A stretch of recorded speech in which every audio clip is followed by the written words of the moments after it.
Welcome back to Pod Save the World. I'm Tommy Vietor. I'm Ben Rhodes. Ben, my daughter rolled over from her belly to her back this morning. Congratulations. And you would have thought she passed the bar exam. That was the reaction. Kind of like some people might say it's a greater achievement. It was impressive. I was very proud of her. It's just the beginning of a long series of very exciting milestones. Long series of milestones, and one of the first of many child colds sort of tearing through the house. Let's put an emphasis on many. I'm sorry to tell you that. You were just informing me that I will be sick for the next 3 years. Yeah, the stomach bugs are the ones that caught me off guard because I didn't used to get those. And suddenly when my kid went to daycare especially, it was like all hell broke loose in my household. It was like living in Florida with Ron DeSantis lifting shutdowns. It was not good. Oh, man. Speaking of not good, we got a lot of stories to cover today, Ben. We're going to start with Bibi Netanyahu's effort to gut the power of Israel's Supreme Court in the U.S. response, or non-response, as it were. The better than expected elections in Spain, the U.S. soldier who ran across the DMZ into North Korea, Putin's arrest of a far-right Telegram influencer, Ron DeSantis in the military, Apple and privacy in the UK, and a bunch of other issues, including Kylian Mbappe's $1.1 billion transfer offer. Yeah, Saudis are. That's making even my Mets payroll look small. That's a lot of cash. That's a lot of cash. And then you guys are going to hear Ben's conversation with dare I say, a best friend of the show. I said that. I introduced her as the best friend of the pod. See, I didn't even hear that. Yeah. Simpatico. Samantha Power, USAID administrator. Yeah, so Samantha was just in Ukraine, and so we talked about the Russian obstruction or withdrawal and obstruction of the grain initiative, which was one of the focal points for a trip.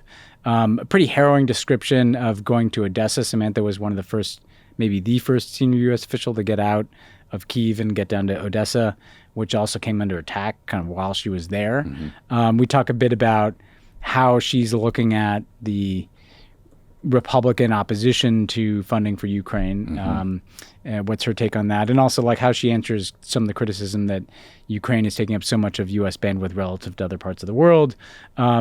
It's a great interview as always. I learned a lot. It's a great explainer on what's happening with the grain initiative. It's a great window into what it's like to be in Ukraine right now. And her dog, USAID administrators are just like us. Her dog was barking in the background a bit. I think he did not like my question about withdrawing assistance from Ukraine, the Republican critics. So stick around for that. Yeah, listen to the dog. We had a dog-related story at the very back of this show. I will say... and she made news. She announced a new initiative. So nice. We have to wait for that. Stick around for that. Yeah. It is a pretty gutsy decision to go to Odessa. I think Odessa is a port city. A lot of the grain comes out of there. A lot of shipping goes in and out of Odessa. And I think the Russians thought, we're going to take Odessa. Let's not blow up the infrastructure. And now since the grain initiative blew up, they are bombing the shit out of Odessa. And I imagine it's pretty scary. That's exactly what Sam was saying, is that like they kind of didn't bomb this infrastructure during the course of the grain initiative because they were a part of that, obviously. Mm-hmm. But since they've pulled out, not only is that bad for the grain initiative, but it's put Odessa tragically back in the crosshairs. Oof, terrible. Should we get to the news? Let's do it. So this week, Israeli Prime Minister Bibi Netanyahu finally succeeded in ramming through the first part of what could be a 3-part overhaul to Israel's judicial system.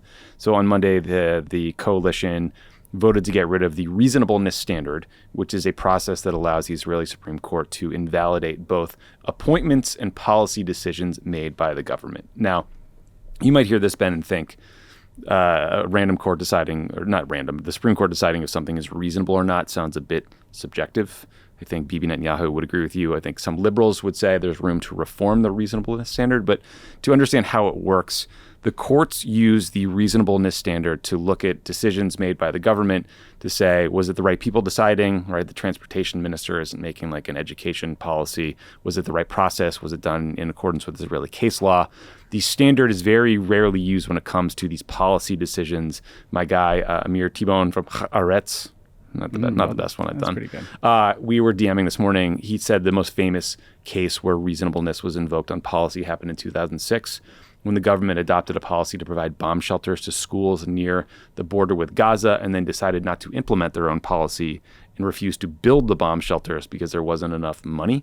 So residents sued. The Supreme Court said, yeah, that's unreasonable, extremely unreasonable to leave a bunch of kids without bomb shelters in contravention of your own policy.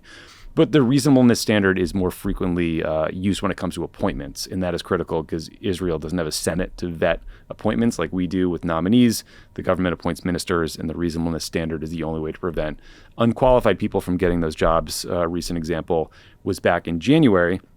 Netanyahu tried to install a guy named Aryeh Deri, the leader of the right-wing ultra-Orthodox Shas party, to be his interior and health minister, even though this same guy had the same job and repeatedly committed crimes while in office and had to cut a plea agreement saying you'd never serve in public office again if... Seems disqualifying. Yeah, so long explanation there. Seems unreasonable. Seems unreasonable to me, too. The big question is what comes next. I was talking with my guy, Yair Rosenberg, at The Atlantic this morning about this. He said everyone is basically waiting to see what the Supreme Court itself does because they could invalidate the Knesset's move to get rid of the reasonableness standard, and then it's like Brave New World. If the change is implemented, the question becomes, do the protests continue? Is there a strike? Does the military not show up for service? And does Bibi continue to push through the rest of these judicial reforms? So that's my very long-winded lay of the land, but I want to shut up and get your reaction to all of this madness. Well, look, I think this is really bad for a couple reasons. I mean, the first is, as we discussed in our special episode on Israel, and as Max Fisher, emphasized in that episode, Israel doesn't have a constitution like the United States has, a written constitution. So they don't have built-in checks and balances in the same way that we do. They have a single legislature, the Knesset, right? So not a House and a Senate, just one legislative body, and a prime minister who's the leader of the coalition that has a majority in that body.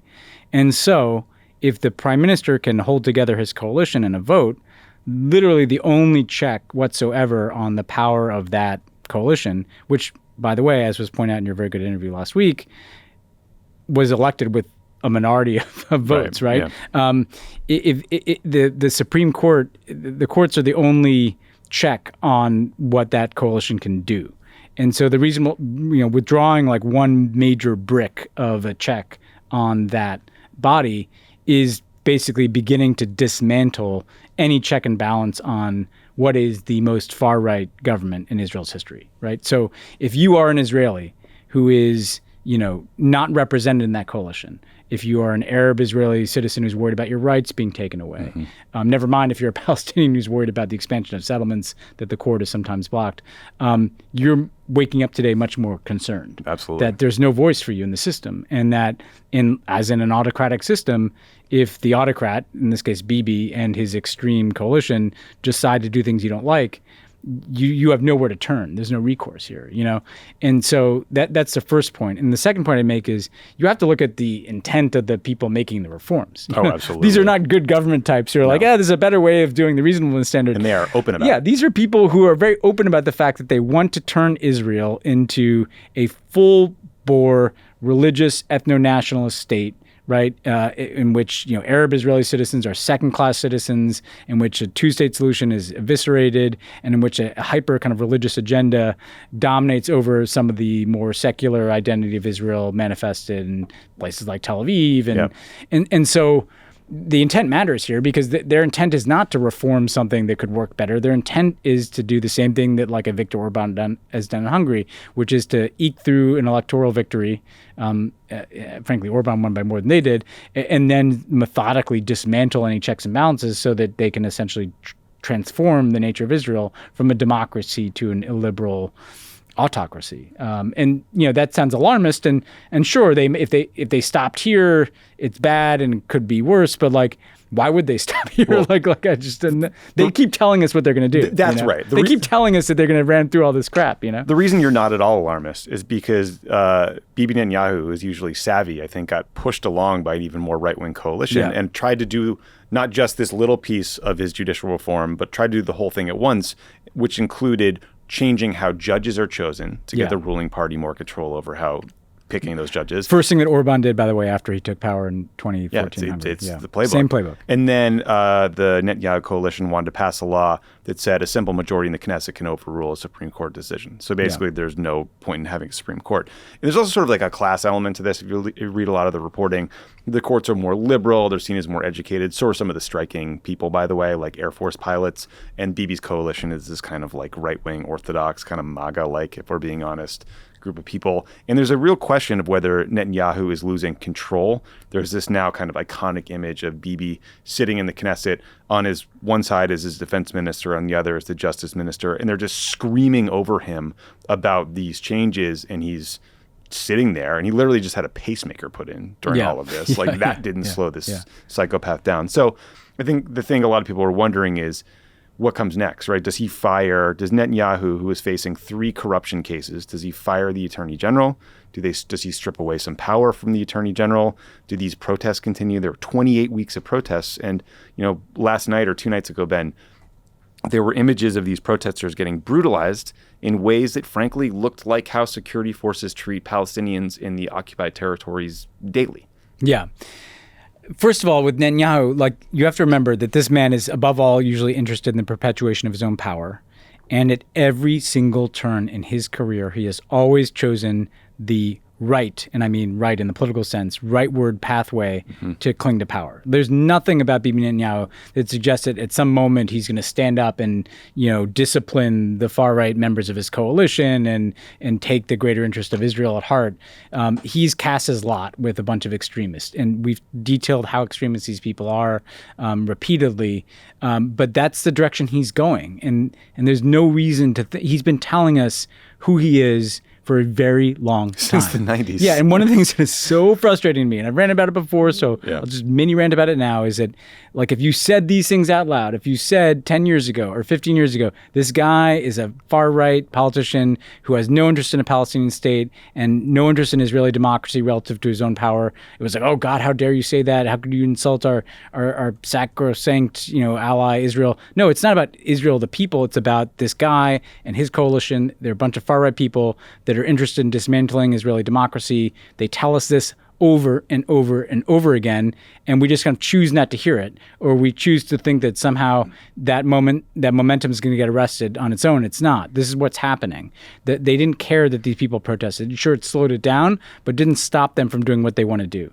The other thing, you make this really important point, the images are chilling. It's like people with water hoses, security forces clearing squares without regard to kind of the safety of some of the people, beating people. Look, military occupation for decades that has gotten worse of Palestinian territories. I mean, this is, a provocative statement I've seen a number of people make, but I think it's true. That was always going to come into Israel. It's a training ground for where security forces work. If this becomes, if you normalize treating other human beings that way, and if you normalize a kind of securitization of a kind of nationalist brand of politics, that was ultimately going to migrate from the West Bank to Israel proper. And that's exactly what's happened. Yeah. And as you pointed out, this is a diverse country, right? Just because it's a Jewish state, not only is it diverse in the sense that they're Arab citizens of Israel and Christian Muslim citizens of Israel, but also the difference between, a liberal, somewhat secular Jew in Tel Aviv and a settler, ultra-Orthodox settler is the same as the difference between someone sitting here in Hollywood and somebody, in, rural West Virginia, who has 20 guns, right? And so this is fundamentally an effort to alter the character of the state of Israel more than anything that I think we've seen in our lifetimes. And it's happening. And it will take probably the only thing that could stop it is if these protests continue at a scale and I know we'll get to this, there's some external pressure that slows the process down. Yeah, I agree with that. So let's talk about the U.S. response because, I think the first thing we're all watching is what the Supreme Court does, but also everyone is watching what the U.S. does. I mean, not just in the U.S. and Israel, but globally. This episode of Pod Save the World is brought to you by Cariuma, the cool, sustainable sneaker company with old school style and new school ethics. Cariuma is a B Corp certified and is a dedicated reforestation program based in the Brazilian rainforest. Their co-founders, David and Fernando, both grew up there, so this project is especially close to home. For every pair of sneakers sold, Cariuma plants 2 trees, and they've already planted over 2 million trees to date. That's a lot of trees, John. 2 million trees. A lot of trees. Good for them. I think... and good for us for supporting them. I think that's good. Let's plant more trees in the rainforest, not cut them down. For a sustainable take on a classic style, Nyoka Canvas has just what you've been looking for. It's 100% vegan design. It's made with organic cotton canvas and has a classic look with a heritage feel. Made for life on and off the board, Nyoka Canvas may just become your new go-to for a summer packed with fun and full of adventure. John and I were just checking out these new kicks on their website, and they look good. They have a lot of cool colors. Some that love it will love. Sort of a rose there, and some that we will love. Some that we will love. Some that he'll make fun of us for loving. Carry ships all their sneakers free and fast in the U.S. and offers worldwide shipping and a 60-day free returns. They deliver right to your front door using single-boxed recycled packaging. And for a limited time, Pod Save the World listeners can get an exclusive 15% off your pair of Carry sneakers. Go to cariuma.com/world to get 15% off. That's cariuma.com/world for 15% off only for a limited time. I like these. I'm going to get them. They look good. This show is sponsored by BetterHelp. John, we've all had those times in our lives when we felt uncertain about where we were going. Every day. What the right path was and how the hell you were going to get through it. Whether you're dealing with decisions around career, relationships, or anything else, therapy helps you stay connected to what you really want while you navigate life so you can move forward with confidence and excitement. Trusting yourself to make decisions that align with your values is like anything. The more you practice it, the easier it gets. But first, you need values. If you're thinking of starting therapy, that's true. You're like an AI bot. You're probably going to not start here. If you're thinking of starting therapy, give BetterHelp a try. It's entirely online. It's designed to be convenient, flexible, and suited to your schedule. Just fill out a brief questionnaire to get matched with a licensed therapist and switch therapists anytime for no additional charge. What do you have to lose? Give therapy a shot. Everybody needs it. A little tune-up for the mind. Find more balance with BetterHelp. Visit betterhelp.com/crookedworld. Go today to get 10% off your first month. That's BetterHelp, HELP.com/crookedworld. Last week, President Biden invited Bibi Netanyahu to the U.S. They had a phone call where apparently they talked about the judicial coup. True to form, Ben, Netanyahu put out this misleading readout of this call that made it seem like Biden no longer objected to the judicial changes. So in response, the White House got pissed. They called in Tom Friedman to talk to Biden for an hour. That's just funny when you say it out loud. To make clear that Biden... They were like playing the role of cab driver. Yeah, the world is flat. But they call in Friedman to do an interview with Biden to clarify Biden's position and make clear that Biden is not happy about Bibi ramming through these changes. They have no popular support, et cetera, et cetera. They also gave a statement to Barack Ravid at Axios, to U.S.-based outlets. I think it might have been good also to talk to Haaretz, right, in Power, like a progressive. Yeah, Barack's old employer. Yeah, you're right. Yeah. But listen, no shade of those two. But so, of course, Netanyahu ignores Biden's advice to slow down and pushes through the changes anyways. So the question is, how does the U.S. respond? Two former U.S. ambassadors to Israel told Nick Kristof at the New York Times that it's time for the U.S. to cut military aid to Israel. They argue that Israel's economy is strong, they don't need aid, and that the U.S. doesn't get any leverage or influence over Israeli decisions about the use of force from that aid, and that we are seen as enablers of the occupation. I think all of that is unequivocally true. But the White House has signaled that we should not expect any consequences in response to this first ditching of the reasonableness standard. And Biden tends to bend over backwards to avoid public fights with Netanyahu. So it gets us to this question of leverage. I will admit, Ben, hand up, that I was very annoyed that there wasn't more public pressure on Bibi, in part because I don't like him. I think he's a racist, corrupt person and a bad leader. I guess it's unknowable if more U.S. pressure would have stopped him or stopped this, given that Bibi's kind of captive of his coalition to some extent. But I think it would have been worth trying. And I don't like the idea of the U.S. not standing up for, democratic values or treating Bibi with kid gloves when you've got protesters on the street for 28 weeks getting the shit kicked out of them who are holding up signs saying, Biden, save us. So I do think more could have been done here. But I don't know. You got a hot take? Yeah, my hot take is let's roll back the tape and look at what happened in the couple weeks leading up to this transformative moment for Israeli democracy, where a far-right ethno-nationalist coalition that is determined to eradicate any potential of a Palestinian state rammed through their changes. We welcomed the Israeli president, Bougie Herzog, to address a joint session of Congress in which there was kind of the normal, competition to show how much you were devoted to applaud any platitude about Israel and the U.S. being shared values, blah, blah, blah, blah.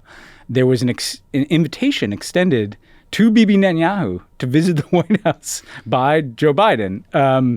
So despite the readout to Tom Friedman, I think the fact that right in the middle of this debate, Bibi's invited to Washington, to the Oval Office, sends a much more powerful message than, like a phone call to Tom Friedman. And the U.S. Congress, including overwhelming support from the Democratic Party, passed a stupid and pointless resolution about Israel not being racist or something to kind of brush back Representative Jayapal. Which I'm not endorsing what she said, but is that really they could have passed a resolution saying that Israel should not do this. What is accomplished by passing that? The message from that resolution, the message from that invitation to Bibi, and the message from the way that Bougie Herzog, who I like a lot more than Bibi, so it's not against him, but the collective message is the politics in this country are no different today than they were 5, 10, 15, 20 years ago. In fact, they are ever more in the direction of whatever AIPAC or pro-Bibi Netanyahu people in Washington want, which is that we unconditionally say Israel can do whatever the fuck it wants. And the only thing that U.S. politicians are going to do is compete with one another to hug these people no matter what they do, right? That's not what we should be doing.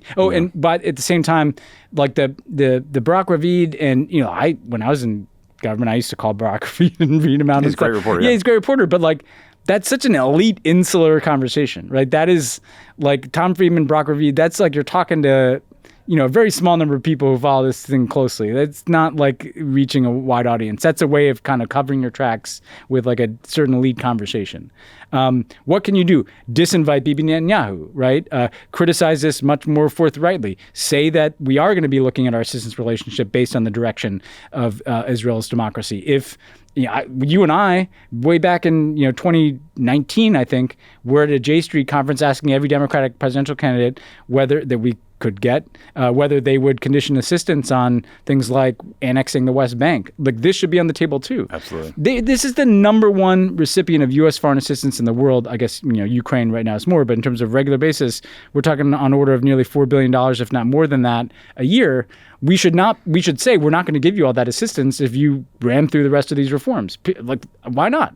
If we're for democracy, if our entire foreign policy is about democracies versus autocracies, why would we continue to subsidize a government that is going down the path of autocracy? It doesn't make any sense. And by the way, it's not like they are a poor country that is in desperate need of that money. It's a wealthy country that we give money to prove something. So I think everything, we're not going to ever not, I'm not suggesting we terminate this, tomorrow. I'm saying we have all these points of leverage. People say, well, we don't really have leverage. We've never tried to use it. We don't talk about it. Yeah. Well, there is the response you hear a lot is the U.S. should not be meddling in or talking about domestic Israeli political matters. And the reason I think that is silly is because we all know what, in total, these changes to the Israeli judicial system would do and what they would allow, which is full annexation of the West Bank, the continued occupation, all kinds of challenges that, as Amir T-Bone said last week, would arrive on the U.S. doorstep pretty quickly. And the other thing, that's a very good point, which is that these domestic changes are going to change their foreign policy, right, as it relates to Palestinians and other things. I'd also say the people that make this argument constantly about how we should never meddle in Israel's domestic politics had no problem with Bibi Netanyahu constantly meddling in American politics, right? Literally coming here without the invitation of a U.S. president to address Congress to oppose Barack Obama's signature foreign policy initiative at the time. And that's not the only time that Bibi Netanyahu has meddled in U.S. politics. Also, saying what you believe isn't meddling. This is a bunch of bullshit. This is a bunch of people hiding behind norms that nobody abides by, right? And the reality is, if we are going to give $4 billion a year, we should be able to have a point of view. And I would say that if you truly care about Israel, which I do, the members of Congress who are usually defending, Israel talk about how it's so important to defend this democracy in the Middle East and all this stuff. Well, if you care about Israel and its democracy, how can you look in the mirror? Yeah, how can you look in the mirror and do nothing to defend that democracy? These people on the streets in Israel are doing a hell of a lot more to stand up for Israeli democracy than American politicians who mouth platitudes about Israeli democracy while doing nothing, while those people are getting water cannoned, So I would argue that the pro-Israeli democracy position would be to try to do more to help these people in Israel who are trying to stand up for democratic values, because there's no reason that this extreme extremist far-right government is permanent, right? We should want that not to become the permanent character of the Israeli state, not just for our own sake, but for the sake of Israel democracy and all the people that are in the streets trying to defend it. Absolutely. Well, I'm sure we'll be covering this repeatedly over the next few weeks. But speaking of the fate of democracy, Ben, let's turn to Spain, where they just had an election on Sunday.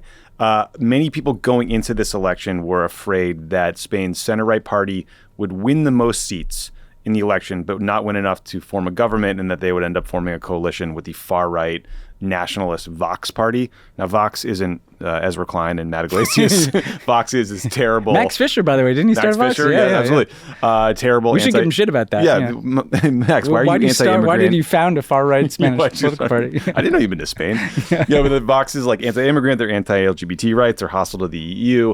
And look, Spain has a very scary, very recent history with right-wing fascism under Franco. So this is like, you don't want to mess around with these kind of parties. The good news is that didn't happen. Vox actually lost seats. So now the center-right PP party, which is funny to say, and the current prime minister. Sorry, about 9 years older. I know.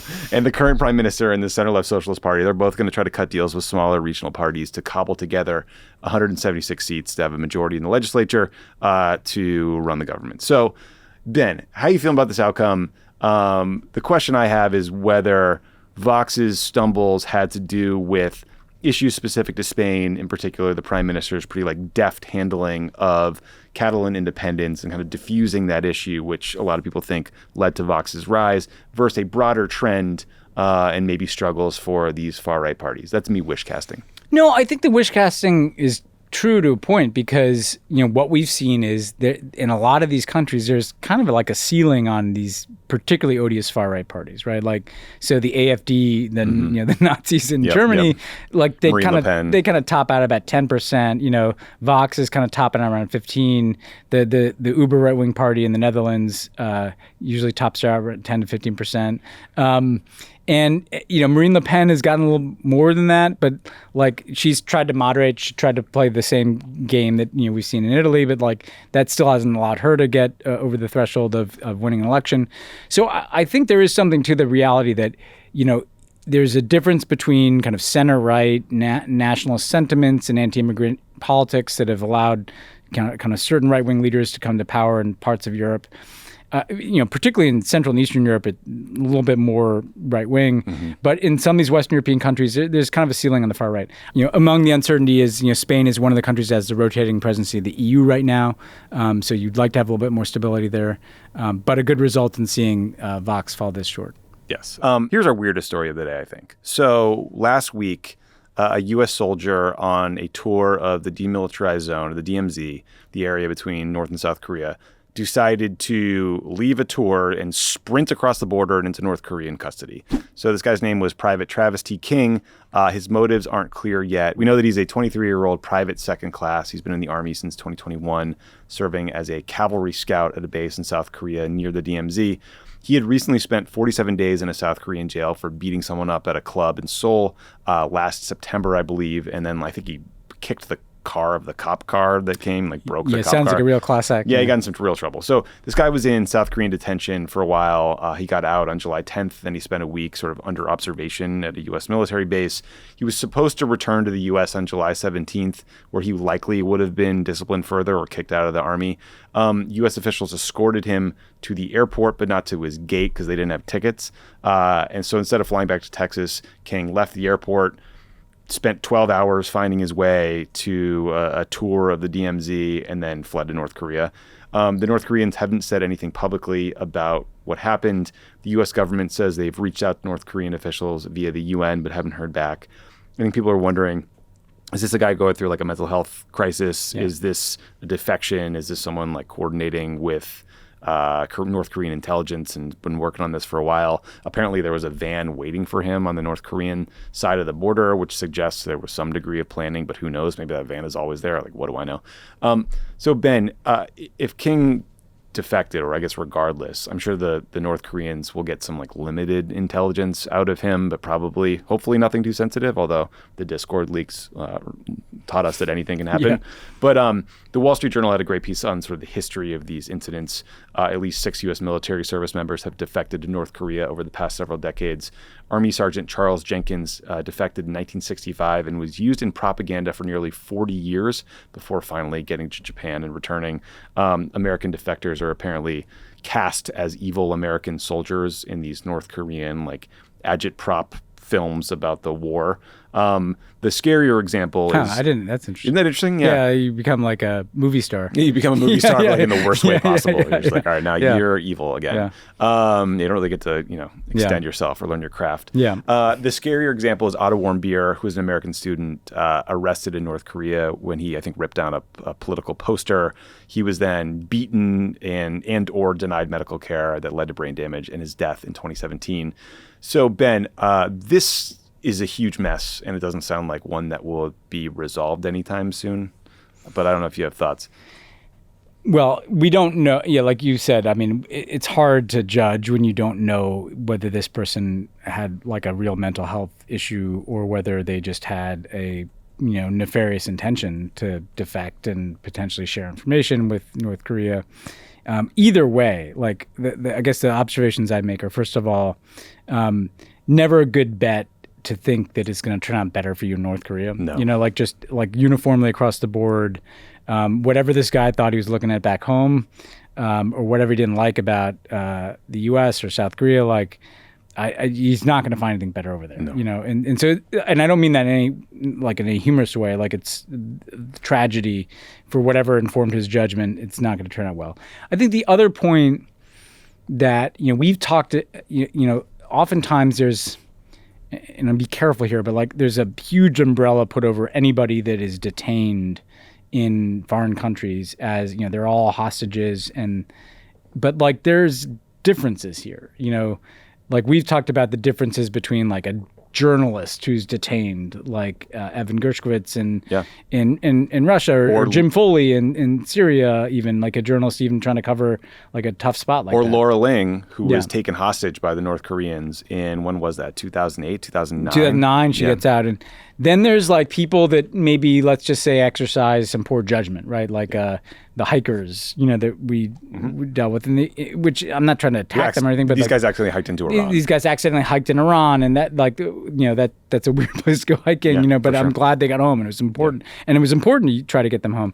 But and then this is, the far end of the other spectrum, which is that this person chose to do this for whatever reason. And so, obviously the U.S. should be concerned about his safety, should be trying to get him home. But I just think it's a different category than people that are taken in other circumstances, and that informs how you approach it. So I hope he's released on kind of humanitarian grounds. Maybe the North Koreans will come to realize that he's not the next movie star for their anti-American war flicks or whatever. But it seems like this person needs some help. But don't do this. I just remember when I was in government, sometimes you would just think you want to tell someone don't take this risk or don't do this thing and think that the U.S. is automatically going to be able to bring you home, because that's not always the case. Yeah, you should have the capacity. I mean, look, in the case of Laura Ling, who we mentioned earlier, I mean, President Obama had to send Bill Clinton, which was a big get for Kim Jong-il at the time. Kim Jong-il, yeah, those propaganda photos are still surfacing, and they're not funny, but it's you can tell in the photos that everyone in the Clinton entourage was told, wear a black suit, you're going to a funeral, and do not smile. And none of them were smiling. Yeah, Ben, I think I just worry this guy's going to be held for a very long time. Yeah. It reminds me of the Bo Bergdahl case, who was, he walked off Who was space. also a guy with some problems. Yeah, who was held for 5 years. As long as we're talking about North Korea, I did just want to shout out 2 stories worth reading. The first is a Washington Post story about Yeonmi Park, a North Korean defector who has become a darling of the right-wing media circuit. For example, Ben, I was trying to make sure I was pronouncing her name correctly, and I YouTubed it, and I found her conversation at the Ayn Rand Institute. So there you go. But she likes to claim... You and Paul Ryan. Yeah, me and Paul Ryan were there. She likes to claim that evil woke people are going to turn the U.S. into North Korea, basically, and the actual... She's, very interesting story, actually. I've read about this, too. There's such a splintering of media that sometimes there are these people that are, very famous in right-wing media, and I've Same. never heard of them, and Same. like I like discovered her and then didn't realize she was like this phenomenon, you know. Like, I didn't either. Yeah. And she became famous first in South Korea, where she sort of was on this reality show and told her story. But North Korean scholars have questioned a lot of her assertions, Yeah. And have noticed that her story has changed a lot since the audience became the United States and sort of right-wing influencers here versus South Korea. Kind of happened with that Chinese dissident. Yes, Yeah. yes, sure did. We'll get to that later. Yeah, and also there was an amazing story. The BBC somehow managed to communicate with 3 North Koreans living in the country over the course of several months to learn about what life has been like there since they closed the border in 2020 because of COVID. And it is just unimaginably awful. And I just think it's great reporting, one, by the BBC, and worth reading to remember like the character of the guy that Trump is constantly praising on Truth Social or whatever. That's true. I mean, North Korea can be this kind of cartoon character, right? There's Kim Jong-un, and then there's like, you know, crazy propaganda videos that, I mean, if I've spent, 30 minutes watching Me too. newscasters like, moaning about Kim Jong-un. Well, it's and because stuff. Danny Russell sent Yeah, it to us. yeah, that's true. But underneath that, right, there are people, millions of people living basically in hell on earth, right? Like no freedoms, deeply impoverished, malnutrition, not even necessarily like the most chilling stuff I've ever read about is people like aren't even aware, of like an alternative world or history. Well, and the only economy was like live in. the black market smuggling economy. And when they shut the border, that went away. Yeah. And people just literally had nothing. Yeah. So keep that in mind next time you hear about, Trump talking about what good buddies he is with this guy. Yeah. Trump, speaking of Trump's buddies. So you are going to talk a lot more about Russia and Ukraine in the interview with Samantha Power. But we did want to do some quick updates. So the first is that Russian security services arrested this far-right, ultra-nationalist, former FSB intelligence officer turned Telegram star, Telegram commentator named Igor Girkin. Back in 2014, Girkin helped lead Russia's invasion of Crimea, and he worked as a commander of separatist forces in the eastern Ukraine and Donbass region.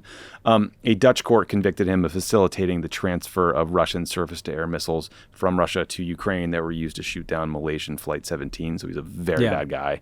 He is one of those super nationalist right-wing bloggers that we've talked about a lot of times on the show who have been allowed to criticize the military from the right for being incompetent, for not being harsh enough. They're like, nuke 'em, whatever.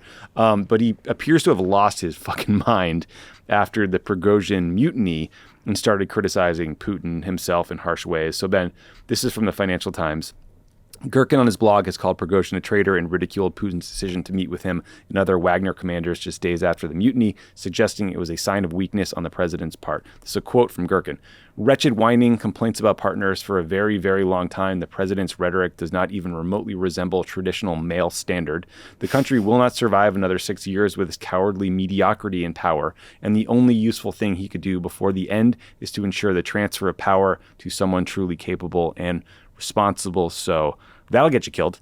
Not ideal. It's a lot of like kind of toxic masculinity swirling around these guys like Girkin, Putin, More than a Prigozhin.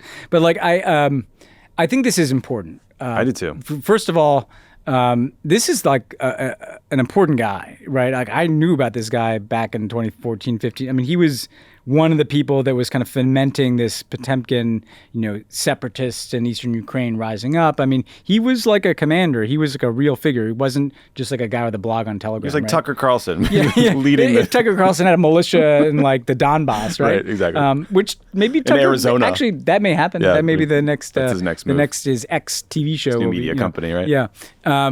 So this is not like just some guy with a blog. This is a guy with like a history. But to me, the important point is that like Putin is now looking over he's looking over his shoulder at the liberals.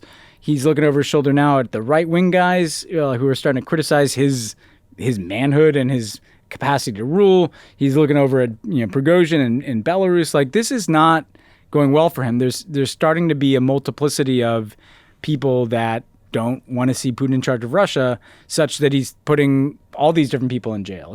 And post Prigozhin. The idea that somehow Putin, was just as strong, like, no, this is a guy who's worried, right? Like, you don't throw people in jail for things on Telegram. unless you feel like there's a real threat emanating from that person, right? And so, to me, I'd watch this space like of like, is Putin's now cracking down on the far right, just like he had to crack down on liberals, and that's a guy who's getting weaker. He's basically on like an island that is shrinking, and that's never a place you want to be in a totalitarian system. He's also doing this at a time when they're increasing conscription. So they raise the age of who can be drafted into the military for a mandatory 1 year of service from age 18 to 27 to age 18 to 30. This new law also forbids men from leaving Russia on the day they were called to conscription office. They're trying to get after the draft dodgers. And they also made a change so that senior officers as old as 70 could be called back into service. It used to be 65. Jesus Christ. What's going on? Yeah, I did miss that piece of it. I mean, look, that will make more people unhappy, right? Like that may, frankly, in the very short term, help them throw some more bodies at the front line. So I'm sure, it's not good for Ukraine to be dealing with this kind of larger well of conscripts coming from Russia. But I think over time it erodes Putin's position because it's more people are unhappy. It's more households that are losing somebody. It's more of the economy that's taking a hit. I'm sure more people will emigrate and try to get out of Russia because of this, even though they're being told they can't. They'll still find a way. So, again, none of this suggests a guy that is really confident in his position, either militarily in Ukraine or politically in Russia. Also, it's just worth pointing out that the Ukrainians reportedly launched another drone attack on Moscow and on Crimea. And the Russians are harassing U.S. drones over Syria. So on July 23rd, there's now video out of this all over Twitter. A Russian fighter jet launched flares at an American Reaper drone that I think was doing counter-ISIS work in the Syria region. The flares hit the propeller, damaged the thing. And I raise this because, you and I were in a couple meetings back in the day when folks at the Pentagon recommended incredibly hawkish, kind of scary, intense responses when I think it was the Iranians were messing with an American drone. I can only imagine what the conversations about actually damaging this thing are like right now. I just think, it speaks to these multiple escalation risks. The Ukrainians, as we've talked about, going to continue to try to strike into Russia, continue to try to strike deep into Crimea. I'm sure they want to blow up that bridge connecting Crimea to Russia.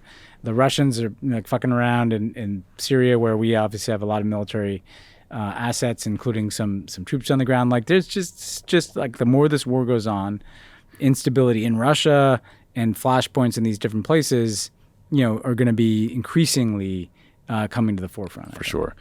So last week we talked about some of the Republican 2024 candidates and their views on Ukraine. We didn't spend a lot of time on Ron DeSantis, but lucky for us, as part of his slow-rolling disaster that they're calling a campaign reset, let Ron be Ron, he's doing more interviews. So here's a clip of Jake Tapper talking with DeSantis about his claim that wokeness is harming military recruiting. The Army did this survey. I'll give you a copy of it if you want. They haven't released it, but I got my hands on a copy. And it surveyed people, I think 16 to 28, barriers to service, and beyond the ones such as don't want to die, don't want to be injured, don't want to be away from my family. The biggest issues were the number 2 issue, women and racial or ethnic minorities are discriminated against in the Army. Wokeness is listed here, but it's only number 9. So that would suggest that wokeness is not as big. Well, but I think there's an issue about, not everyone really knows what wokeness is. I mean, I've defined it, but a lot of people who rail against wokeness can't even define it. And so I think it's a sense of, this is not something that's holding true to the core martial values that make the military unique. His voice is so I was like, it's just hard to react to anything like that. You just start to hear his voice and you kind of want to punch his voice, not him himself. So just be clear, maybe, but the voice is just it sounds like the voice of a man who changes the curriculum to celebrate the work created by slavery. This just sounds like the most smarmy prick in the world. What a shocker that racism and sexism are far more of an issue. By the way, Joe Biden recently selected Admiral Lisa Franchetti to lead the U.S. Navy. If confirmed, she would be the first woman to be a service chief and the first female member of the Joint Chiefs of Staff. But her nomination was immediately blocked by our favorite Alabama Senator Tommy Tuberville, who is mad that the U.S. military is supporting members of the military who need abortion services. But yeah, man, wokeness is your issue. I mean, this is going to drive away, I think, more potential female recruits than anything else Ron DeSantis is talking about. Yeah, I mean, the military, they're insistence on imposing their culture war on the military is both completely divorced from the reality of actually being in the military, like Jake points out, like nobody's actually that worried about this there. But it is going to muck around with recruiting on all manner of fronts, right? You and I have been going back and forth on the one hand, I think there are going to be these like Proud Boys who don't want to join the military anymore because they're in that small number of people who are concerned about like woke issues. On the other hand, there are women who are like, if there's a Republican president one day, am I going to, not be able to get reproductive health care? Or, so like they're just they need to back off, sure. they are hurting the military. They're hurting military readiness. They're attacking the most respected, maybe the only respected institution in the country. Just cut it out, guys. Just shut the fuck up. Tiny D, tiny T, go away. Go away. Yeah, speaking of Tommy Tuberville, here's a quick clip from his campaign. I stand with our veterans, and I'm going to donate every dime I make while I'm in Washington, D.C., to the veterans of the state of Alabama. Folks, they deserve it. They deserve it a lot more than most of us. I'm mad at everybody, me, you, everybody included. We have got to help our veterans, folks. We've got to help them. Spoiler alert, Ben, there's no evidence that he has donated a single dime of his Senate salary to charity. So thanks, Tommy. Yeah, he's mad at himself. I guess. Rightly so. This guy, He's he's a cartoon character of like a kind of racist asshole who this guy talks about supporting troops and he's like literally preventing their promotions, which are essential to their career advancement, to military readiness, to their pride in their service. Like he has no respect and no regard for veterans. We should ask Gibbs. He was coach at Auburn for a long time. Yeah, he's a pretty good coach. Yeah, he reminds me of the racist coach in Varsity Blues. Well, that's what I'm saying. He's clearly was coaching like a multiracial. He's definitely like the figure of the racist football coach. Give me a break. Go back to Alabama. Absolutely sucks. A couple more shorter things. So, Ben, Apple, the company, they say planned changes to surveillance laws in Britain could force them to withdraw security features and ultimately make iMessage and FaceTime unavailable in the UK. So at issue is a law called the Investigatory Powers Act of 2016, which Apple says requires them to notify the UK Home Office when it updates its products, including iOS software updates. Apple is concerned about an amendment that would allow the government to block implementation of security features while the Home Office are reviewing them, which Apple says gives the Home Office de facto control over security and encryption updates globally. So here's a quote from Apple, quote, "These provisions could be used to force a company like Apple that could never build a backdoor to publicly withdraw critical security features from the UK market, depriving UK users of these protections, and, quote, result in an impossible choice between complying with the Home Office mandate to secretly install vulnerabilities into new security technologies, which Apple would never do, or to forego development of those technologies altogether and sit on the sidelines as threats to user data security continue to grow," end quote. So, Ben, I just want to say to all of our listeners out there, Labor, Tory, anybody, don't let your government go down this road. Like Obama was wrong about this.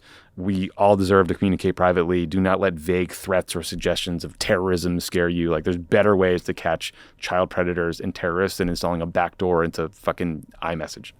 Yeah, I totally agree with that, and including when this fight happened in the Obama years, not only was it wrong, but man, like Tim Cook and Apple love this fight. Oh, then they're tough on it, they love it. They have every incentive to stand up and be seen to be taking a stand for consumer privacy against the snoops in government. So you're going to lose in the court of public opinion too. And so this is just not a close call. The idea that they have to, before I get my automated notice of an upgrade in the security on my iPhone, that they're going to brief the Home Office. No, give me a break. Some goober working in the Home Office. Some goober. Ben, we talked about this last week, but the Chinese foreign minister is still missing. We talked about his strange absence in more detail last week, including speculation that he'd had an affair with a TV personality and maybe got in trouble. But now it looks like there might be a meeting by the Chinese Communist Party sort of officials in charge of replacing him. So this seems to be getting even more ominous. The foreign minister, he's replaced now, actually. Oh, he's fully on. Okay. So just breaking news, shortly before this podcast, they put Wang Yi, who was the foreign minister from for over a decade back into the Obama years, back in his old post as foreign minister. So crazy, right? Like everything about this is insane. Like we still don't know what happened to this guy. Like, and I hope that just because he's been replaced, that like people don't like look away from this, because it's this guy that had this like meteoric rise to become foreign minister. He's been disappeared for over a month. They've never provided an explanation. That vacuum has been filled with all these kind of lurid rumors that he was having like an affair with like a TV personality in the U.S. But like, meanwhile, Chinese diplomacy, like nobody knows who to call. Like it's a real weakness in their system. But the only other thing I'd highlight that's different from what we discussed last week too is that this guy was like very close to Xi Jinping. He was seen as like a protege of Xi Jinping. He got ahead by essentially being the model of what Xi Jinping wanted, which is this kind of combination of like a wolf warrior and a Xi Jinping disciple. There's some great details in some of the stories about he had a job for a while as like the protocol guy. So like imagine like that's how he got ahead, because he would plan Xi Jinping's trips and he'd get up in the middle of the night and do these walkthroughs of, he needed to know exactly where Xi Jinping was going to step at this time or another. And so this inevitably like makes Xi look bad, I think, because it's totally opaque and his guy just like his head rolled. So, but let's see where this guy is. Like, I'm really curious about it. Yeah, I want to find out too. Last couple things. So Saudi Arabia continues to buy its way to sports dominance, or at least try. So the latest news is Al Hilal, it's a Saudi club owned by Saudi Arabia's sovereign wealth fund, a soccer team, reportedly offered a package valued at $1.1 billion to get a player named Kylian Mbappe onto their club for just one season. $1.1 billion. So Mbappe, he's unbelievable. He's a French forward. He currently plays on the Qatari-owned Paris Saint-Germain, or PSG. So the way this deal works is $332 million would go to PSG. That's like the transfer fee. And then $776 million would go to Mbappe in the form of salary and then I think some sponsorship stuff. That means he would be making over $2 million a day, Mbappe would be. So MBS, you win. We give up. Yeah, I mean, you become like a billionaire by playing one season of soccer. And this guy is really good. But like, what's scary about this is we've said this time and again. Like MBS wants to show us being everybody else in the world, that he can buy whatever he wants. We're all for sale. And upstate to like Qataris. it's like he's gonna come here and be like, he'd give us $2 billion to do Pod Save the World in Riyadh. Now we'd probably get, chopped up while we're over there. But like, but the point is like, and even some U.S. athletes I saw like were saying like, oh shit, this sounds good. Like that's what he wants. He wants. Oh, all these NBA players were like replying. Yeah, and like, which is fine. That like I'm not gonna hold against them, but that's the point. He wants it to be known. Like, this is what I've always thought about MBS. It's not that he wants you to not think he's just buying this stuff. No, he wants you to believe that he's going to show that everything is ultimately for sale, And if he can buy the best soccer player in the world, even for just a year, $1 billion is nothing to this guy. It's absolutely nothing. And that's kind of his message. He could start a basketball league next year, and buy where the fuck he wants for that too. Like that's what he wants us all to be aware of. So it's depressing. Because that's the message. Just like he bought professional golf. And he already bought, and he got Cristiano Ronaldo to come over, and Lionel Messi is their sort of like PR ambassador. But yeah, Giannis, a bunch of NBA players were saying like, I look like Mbappe, give me $1 billion, right? Like everyone just, look, I get it from a player perspective. There's like, get paid. But like if I'm, not that they would or should have to think about this, but them doing that is actually the point. Oh, for sure. Like the reason MBS is doing this is not just to get Mbappe, it's to get those players saying that, because it's like, oh shit, like at the end of the day, the force of gravity is to Saudi no matter what MBS does. Final story. So a guy named Robert Maynard, he's the mayor of this small French town, has instituted a policy where dogs that get walked on main streets have to file their DNA with the local government and have to carry a passport to prove that they've complied with this law. The reason the mayor was mad about owners who didn't pick up their dog poop. And he wants the city to be able to do some DNA tracing to identify the culprit. So those who don't comply will get fined $43. A proven pooper will pay $136. The town says that they spent $90,000 per year picking up dog poop. I don't know what's happening. There's just like pooping happening all over this town. My reaction to this, Ben, I guess this policy was implemented somewhere in Spain. My reaction to this is like, When did like DNA sampling and testing become that cheap and easy that you could do it for like every dog poop on the street?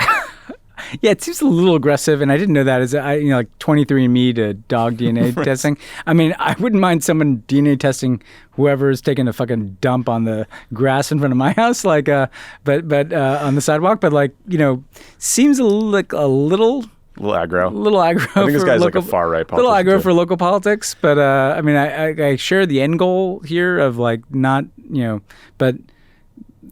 Yeah, like let the dogs be here. Maybe just start by putting out free doggy poop bags. Yeah, or like strongly worded signs, or like grow some plants that dogs don't like and they won't poop there or something. Like there are other ways of addressing this issue that are a little less aggro. This does have some true crime podcast potential. It does. So we'll marinate on that. Okay, we're going to take a quick break. When we come back, you'll hear Ben's conversation with USAID Administrator Samantha Power. So stick around for that. Pod Save the World is brought to you by Harry's. Talk about you wanting a skincare regimen. I don't know. I just want the razor to show up at my house. I don't have to do anything, so it reminds me to change it regularly so that I don't get cuts. And it looks good. How about that? Whether your ritual is minimal or elevated, level up your shave game with Harry's sleekest razor yet, the Craft Handle. Experience the latest and greatest in Harry's razor lineup delivered straight to your door for just $10 at harrys.com/savetheworld. Harry's Craft Handle is a smooth metallic handle that feels weighty and well-balanced in the hand. It's innovatively designed to deliver the same great shave you could expect with a killer new look. Grab the Craft Handle starter set for just $10. It gives you the Craft Handle, 5-blade German-engineered razor cartridge, shaving gel, and a travel cover. Plus, you can schedule replacement blade delivery with refills as low as $2. Step up your routine even more with dozens of affordable items to choose from, like shaving creams, post-shave balm, body washes, and hydrating lotions. With the highest customer satisfaction in the shaving industry, they're offering a no-risk trial. Don't like your shave? No worries. It's on them. We love Harry's. I've used it for years. It's just so convenient that it shows up. You don't have to remember to go to CVS and get someone to unlock the thing to let you get the razor blades that are for some reason behind the counter now. Elevate your shave with the latest and greatest in Harry's razor handle lineup today. Get your $17 Craft Handle starter set for just $10 at harrys.com/savetheworld. That's harrys.com/savetheworld. Pod Save the World is brought to you by Real Paper. And now it's time for a riddle. What can be stronger than steel, softer than cotton, and can sequester 5 times more carbon than pine trees? Bamboo. The answer is, of course, bamboo. It's a sustainable superhero. I didn't cheat. And Real Paper is using it to make your new favorite toilet paper. It's soft, strong, and 100% tree-free. It's always shipped free to my door in plastic-free packaging, and I can schedule it on a subscription so that it comes exactly when I need it, and I never have to worry about forgetting to buy at any price. Listen, we love toilet paper in this place. We do. When you eat, you got to go. Well, so you might as well. As the saying goes. Famously. Yeah, no, I hear you. Must endorse. Listen, Real's good. It does the trick. But also, you're not chopping down trees. What else do you need to know? Nothing. Absolutely nothing else. Hopefully nothing else. Real Paper is available in easy, hassle-free subscription or for a one-time purchase on their website. All orders are conveniently delivered to your door with free shipping and 100% recyclable plastic-free packaging. If you head to realpaper.com/world and sign up for a subscription using the code WORLD at checkout, you'll automatically get 30% off your first order and free shipping. That's REELPAPER.com/world. Enter the promo code WORLD to get 30% off your first order plus free shipping. Let's make a change for good this year and switch to Real Paper. Real is paper for the planet. We are very, very pleased to welcome back to Pod Save the World the best friend of the pod, Samantha Power, the U.S. Administrator of the U.S. Agency for International Development, among many other things. Sam, great to see you. Great to see you, Ben. Well, look, we're going to talk about your trip, your recent trip to Ukraine, which was, very important several days. To set that up, though, before we do, we've been talking a little bit on the podcast about Russia's withdrawal from this initiative to allow the export of Ukrainian grain and, frankly, their subsequent attacks on infrastructure. What is the state of that? And could you describe to people what the stakes are involved with what Russia is disrupting in terms of the export of agricultural products from Ukraine? Absolutely. And I did travel to Ukraine intentionally around the time when we had hoped the Black Sea Grain Initiative would be re-upped, so as to describe the positive stakes and the importance of getting grain out of Ukraine, one of the breadbaskets of the world, and particularly of the developing world. But I was there, of course, when Russia withdrew, and the stakes are very visible on the ground, and they're going to be very visible within days globally. So flashing back before the full-scale invasion that Putin carried out in February of last year, agriculture accounted for about 20% of Ukraine's GDP. So killing the agricultural sector, or seeking to, is also a way of gutting Ukraine's economy and driving farmers out of business. We'll talk about alternative routes and what US aid has done to support the Ukrainians in diversifying their export channels, but there's no substitute for losing access to the Black Sea ports, because those ports were exporting around 5 million metric tons of grains to the wider world. More supply means, and the same demand means, lower prices, but very specifically, a huge share of Egypt, Lebanon, Somalia's grain imports came from Ukraine. And indeed, the Black Sea Grain Initiative, which the UN, Turkey, Russia, and Ukraine were party to until last week, that is something that has allowed the World Food Program actually to source 80% of its grain supply globally from Ukraine in the last year. So if you just think of like the flagship humanitarian agency that feeds the hungriest people in the world, that's WFP, 80% of their supply came over the last year from Ukrainian fields, and very specifically their wheat supply. So, if you look at the year that the Black Sea Grain Initiative was functional, 2/3 of the wheat that left Ukraine went to developing countries. I mention that because Putin, it'll shock you to hear, lies and says that, the Black Sea Grain Initiative only benefited rich countries. As it happens, actually 20% of the grain exports went to China. Oh. And so we don't know exactly what's going on behind the scenes, but certainly very hopeful that Beijing would have an interest in seeing the initiative get resuscitated. What I had not understood or fully appreciated before traveling to Odessa for the first time, this is the first time a senior U.S. official has been able to get out of Kyiv because of the security challenges. But when you're actually there and you see the centrality of the Odessa port to the life of Odessa, you also, and I should stress, we were there the day after the Russians pulled out, so the port was dead. Yeah. But, having it described how many jobs actually, because, there's a Ukrainian economy that's chugging along, notwithstanding the pulverization, attempted pulverization by the Russian Federation. But, the number of derivative jobs, not just those of seafarers and people who are going out or those who manage the supply chain, but the share of Odessa's economy that turns on those ports working.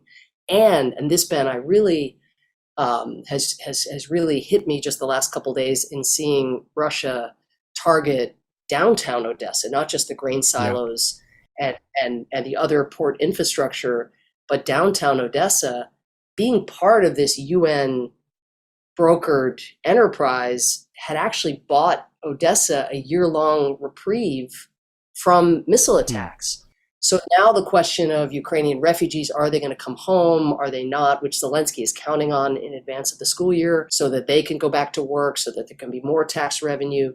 So you see Putin killing, as it were, multiple birds with one stone. He's, really having a terrible effect on global food prices. You see the food prices up 17% since he pulled out of the deal.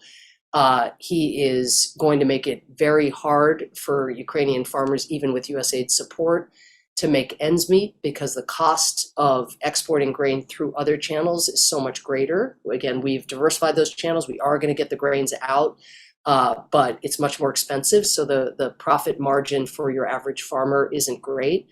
And then Odessa, this major town, now finds itself in the rifle sights and the missile sites and the drone sites of Russian forces for the first time in a year, and that's its own devastating stake that I think people were very focused on food prices globally, maybe a little bit on the agricultural sector and the effects on the Ukrainian economy. But the idea that you now have a new civilian hub, a cosmopolitan city. I mean, Ben, you go there, you walk around, right on the ocean, cafes, people out, art galleries. I mean, a very, very, kind of hub of culture and economic and social life in Ukraine, and with such great history, a UNESCO protected site, now being deemed by Putin fair game to strike, and the human cost of that, you can't overstate. And so, what were you doing on your trip? Like, tell us a little bit about like what you set out to do. I imagine you were trying to find alternative routes for some of this agricultural yield. But what was the nature of your visit? Well, I think that there's a lot of focus rightly on what the next weapon system is that the Ukrainians need, particularly as they, slog ahead in this very, very difficult counteroffensive. What the Ukrainians say is defense and weaponry is humanitarian support. So, it's obviously a hugely important part of what the United States is doing. But as we've talked about a little bit in the past, just as important is the other battlefront, which is the battle to sustain and even grow Ukraine's economy. And as the war rages on, to strengthen its democracy and the checks and balances. And so I really wanted to get back there to see how some of those investments are faring, to hear from the Ukrainians directly about what their priorities are as they potentially head into another winter. USAID provided about $400 million of support to Ukraine as Putin was weaponizing the cold and trying to take out electricity and heat and force the Ukrainian public, undermine its morale and try to force it to press Zelensky to sue for peace. We swooped in there with our European and other donor colleagues and supported their efforts, when the pipes were hit, to repair the pipes, within a day or two, to provide power stations and substations. Now we're looking at, how do you protect some of that infrastructure now that we have lead time? We know what Putin's going to do in the winter. So a focus on energy with enough lead time to be able to make a difference. A focus, as you rightly said, on the agricultural sector. We, USAID, had already launched an initiative going on a year ago now called Agri-Ukraine, which was meant to expand Ukraine's storage capacity for its bountiful grains, provide fertilizer and seeds to the farmers, help develop these alternative routes, which involves dredging the rivers, expanding lift capacity, changing the gauges on Ukrainian trains so that they are harmonized with those in Europe, creating speedier passage at road transit points. We've gone from 2 days now to two hours for commercial traffic to pass with USAID and other donor support. So, all of this work was important, but, this is still the lifeblood of Ukraine's economy. The flag, I'm not even sure if that many listeners know that the yellow in the Ukrainian flag that is now such a hallmark of the flags that still wave across the United States, that yellow is wheat fields and the blue is the Ukrainian sky. So I announced on the trip an additional $250 million investment to do more in each of those areas that I just mentioned. And we've already increased the grain throughput or export movement by about 4,000% via river, which is incredible. But if the Black Sea ports are now out of commission for the foreseeable future, I talked to Ukrainian officials about how we capture that next million metric tons, let's say monthly. I mean, our goal collectively is to still be getting out 5.5 million metric tons of agricultural commodities each month. And if the Black Sea ports are out of the picture now, we'll be at around 3 million, a little shy of 3 million. So we have a long way to go. And one more trick question, because I was just concerned as your friend. Because I saw you were in Odessa, and I saw there were these strikes in Odessa. I mean, were any of the places that you visited targets of those strikes? Well, as it happens, Ben, thank you for asking. No, we felt so grateful to the, you know what it's like when the U.S. government kicks in, and offers such incredible intelligence support and security support. So we felt, certainly as if we were in very good hands. And as we were traveling to Odessa, the Russians launched, I think, something like 35 separate drone attacks, or 35 drones that attacked the port area, as well as, I guess, there were some cruise missile attacks. We were able to proceed. So far, the Russians have mainly attacked in the middle of the night, and it has allowed a certain kind of functionality because they're trying to I mean, they're certainly striking in the day in different parts of the country, but there was a view that we could proceed safely as we did. We held meetings with farmers to kind of hear what are the challenges in getting your goods to market, because it has to be said, the Black Sea Grain Initiative as well, like Russia's been slow walking it, not allowing ships in for inspections, really reducing the throughput compared to what it was doing at its peak a couple months after it came into force. So hearing from farmers about that, about landmines, how do they till their fields when there's unexploded ordnances, the Kakova Dam explosion, that destroyed a bunch of arable land. So really hearing about those struggles. We did it in the Port Authority building. And we also met with Deputy Prime Minister Kuberkov and the Agricultural Minister and others to talk about our next steps, about what more we could do.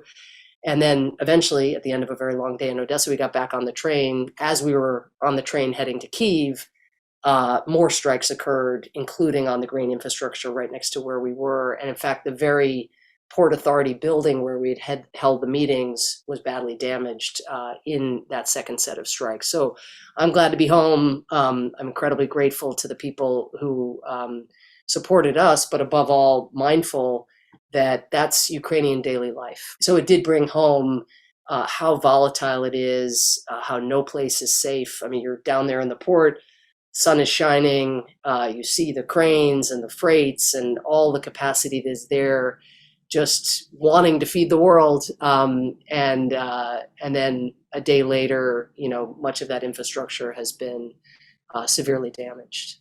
Ugh, well, I'm glad you're safe, but that is a harrowing picture of what Ukrainians deal with. So this is a country that is literally fighting for its survival, so much at stake. We've been talking on the podcast about some of the skeptics in this country who've called into question continued U.S. assistance. How concerned are you about maintaining bipartisan support for the assistance that goes to Ukraine? And how do you answer, if you have to, presumably you have to go to the Hill sometimes, some of these people that throw these arguments at you that we're hearing with increasing frequency, on the Hill, online, on the campaign trail? Yeah, I mean, I listened to your pod last week as I was coming home from Ukraine and heard some of the clips, which I had been... Sorry about that. Had not been exposed to on the ground, thankfully, because it would have been, if I had heard them, in the media there, maybe it would have been not the happiest thing for Ukrainians to be hearing on top of everything else they have to deal with. But, I'd say that I should stress that U.S. aid provides, in addition to the kind of programming that you and I have talked about in the past and talked about today, we also are the vehicle to provide direct budget support to the Ukrainian government. And that's not something we do very often around the world, but it is what is keeping the lights on for the government. It's what allows them, as I said earlier, to pay teachers, to pay health workers, to pay pensioners, first responders. I met with first responders, who go into the rubble, almost like the white helmets, and rescue people who've been buried in some missile strike. And so we do that. The Europeans do that at about $1.5 billion a month, as we're down to about $1.2 billion a month. That is, I mean, they're just, you could have all the security assistance in the world. If your government can't stay afloat, if your pensioners can't pay the heating bills or, have cash to feed themselves, that's going to create major challenges in sustaining the war effort. So that direct budget support is something we will need to go back to Congress for more of. And, it is something that has been targeted by some of the critics of assistance as a blank check. It's not a blank check. There are a set of conditions that the IMF has imposed, that the European Union has imposed, because Ukraine, of course, wants to get into the European Union. And we as well, in our latest tranches of assistance, are talking with them about the things that they need to do in order for this assistance to keep flowing. But our ultimate objective is to use our development assistance, the kind of economic programming I've been describing, including for SMEs, which was Zelensky's one of his number one topics for me in our meeting, was him saying, we need more support for SMEs. We need cheap capital, for them to be able to take the risks to grow their businesses. I mean, he's talking like the president of a country that can't afford to be only at war, that has to also be thinking about its economy. And its tech sector, Ben, grew 6-7% last year. Ukraine's tech sector during this conflict. I mean, it's incredible.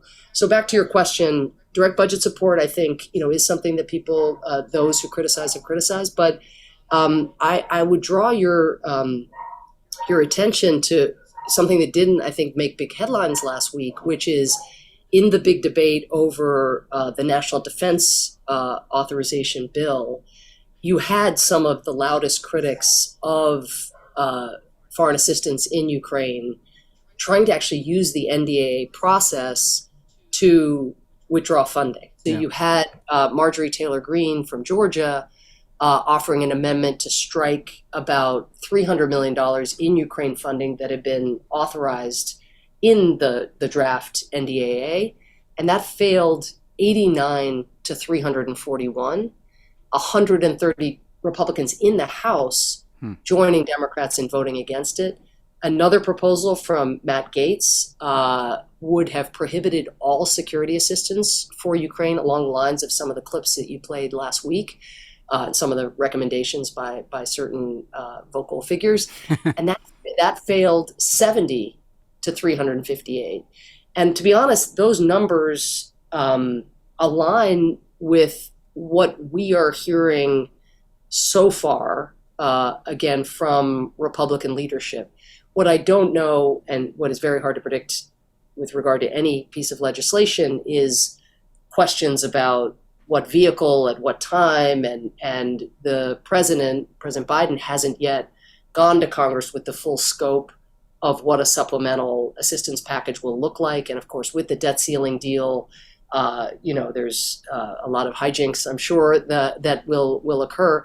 But in terms of broad public opinion, I would say that the bipartisanship that has been the hallmark of the United States, the strength of the United States' response to Russian aggression in Ukraine, it has proven very resilient and appears to be enduring. Well, that's good news for now.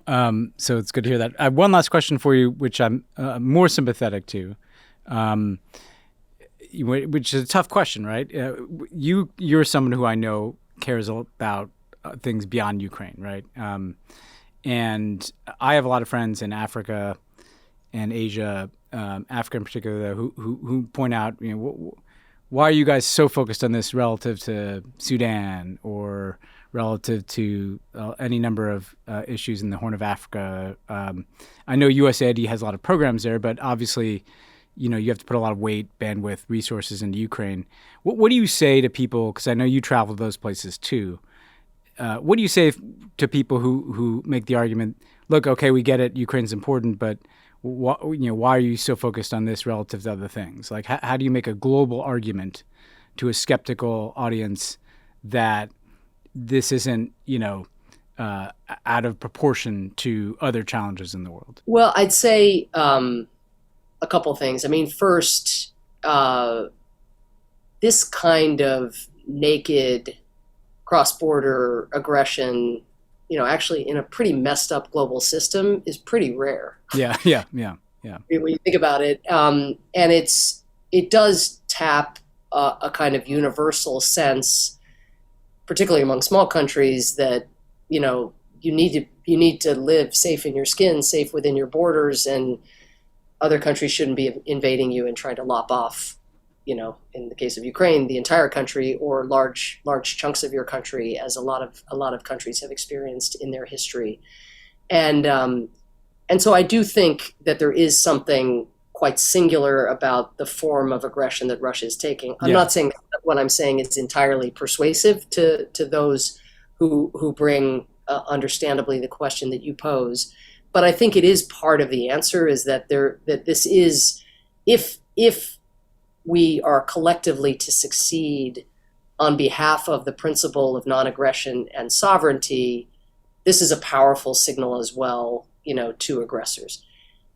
To be honest, Ben, your question is actually less hard for me as U.S. aid administrator to answer in July of 2023 than I might have feared when the full-scale invasion started, because part of what the bipartisanship has yielded are not only significant, I should say huge supplementals that have enabled us to provide, the scale of assistance that we've been talking about in Ukraine, but those supplementals, to the eternal credit of the Republican and Democratic leadership on the Hill, have been written broadly to give us scope to spend a very significant share of the, quote, new money on the global South. So actually, some of our flagship programs like Feed the Future, which is helping farmers adjust to the ravages of climate change, getting them new technologies to be able to predict the weather better, or climate-resistant seeds, we had way more money this last year because Congress gave us license to deal. Now we drew a dotted line to Putin's blockading of the ports and the loss of Ukrainian wheat exports to show that the ravages of climate change were being exacerbated by Putin. But at core, we had $1 billion in new money to work on food security in developing countries. I think it's been much harder for our European friends to answer that argument because they are spending, in addition to $40 billion in Ukraine and on Ukraine, of non-security assistance along the lines of what USAID does, which is much more than even the United States is doing. They're spending an additional $17 billion on Ukrainian refugees who've come into their countries. And all of that refugee money could have been counted in the obscure budget processes as domestic spending, but actually it has been counted as development spending. And so while countries like Germany have increased the overall size of the pie, by and large, for most European countries, it's been very hard to say that there hasn't been less to spend in the global South. So whereas we had a kind of a surge of resources to allow us to plus up at just the time climate was going to be intensifying its effects as it is here in the United States, anyway, we also had an additional $5 billion in humanitarian assistance that would not otherwise have been part of our budget, but for being able to secure it through the Ukraine supplemental. So between food security money and humanitarian assistance, that's an additional $6-7 billion that the U.S. has been able to bring to bear in the global South. But it's not well understood. And that's a message that I try to send everywhere we go. It's one of the reasons I try to get out as often as I can to try to draw more attention to the investments that we are making. They could still say, for a country of Ukraine size versus, a country of Somalia size, is it proportional? But the U.S. is the largest humanitarian donor in just about all the most vulnerable countries, Afghanistan, Syria, Somalia, et cetera. Yeah, no, it's a great answer. Basically, you're not doing less. In fact, you're doing more everywhere. But that's why it matters a lot. A lot of the same people who got behind the House appropriations bill for this coming year are those who are telling us we need to stand up to the PRC and why aren't we out competing them and this and that. If the House bill were to stand, USAID's budget would be cut by 12%.